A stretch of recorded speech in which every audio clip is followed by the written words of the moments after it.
هل تتخيل إن في مكان في اليابان كان زمان مليان ناس، ضحك، وأصوات في كل حتة، وفجأة في يوم واحد اختفى الكل؟ لا عربيات، لا ناس، ولا أي صوت، بس الشقق لسه فيها الكراسي، والهدوم في الدواليب، والمدارس فيها كتب الطلبة. كأن الزمن واقف فجأة. دي مش حكاية خيال، دي حكاية حقيقية. النهاردة هحكي لك عن جزيرة هاشيما، أو زي ما بيسموها جزيرة الموت. ولو أنت بتحب القصص الغريبة والغامضة زي دي، ما تنساش تحط لايك دلوقتي، عشان ده بيساعد القناة تكمل وتجيب لك حكايات أغرب. إيه هي جزيرة هاشيما؟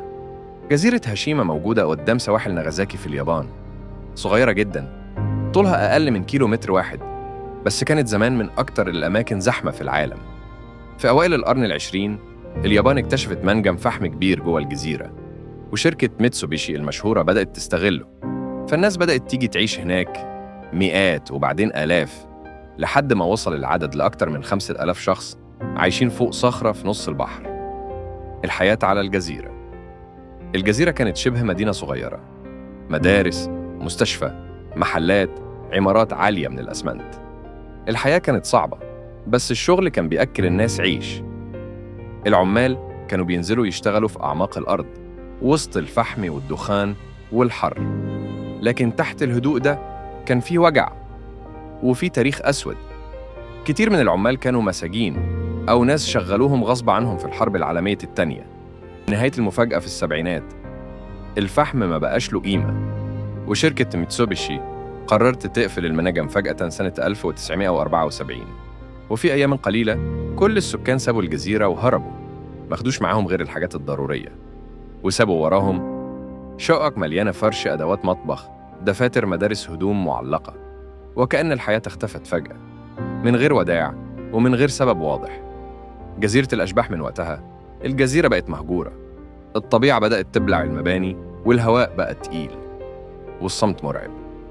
في ناس بتقول إنهم لما زاروها سمعوا أصوات غريبة، أبواب بتتفتح وتقفل لوحدها، صرخات جاية من تحت الأرض، وأحياناً تشوف ظل واقف في البلكونة وبعدين يختفي. اليابان فتحت الجزيرة للسياحة من كام سنة، لكن أغلب الناس لسه مش عايزين يروحوها. ليه؟ مش بس علشان شكلها يخوف، لكن علشان الإحساس اللي بيملكك وانت هناك، كأنك ماشي وسط ذكريات ناس ما ودعوش المكان. جزيرة هاشيما مش بس مكان مهجور، دي درس في الطمع والقسوة، وإزاي النهاية ممكن تيجي فجأة. السؤال بقى، هل فعلاً الجزيرة فاضية؟ ولا لسه فيها أرواح بتدور على حاجة؟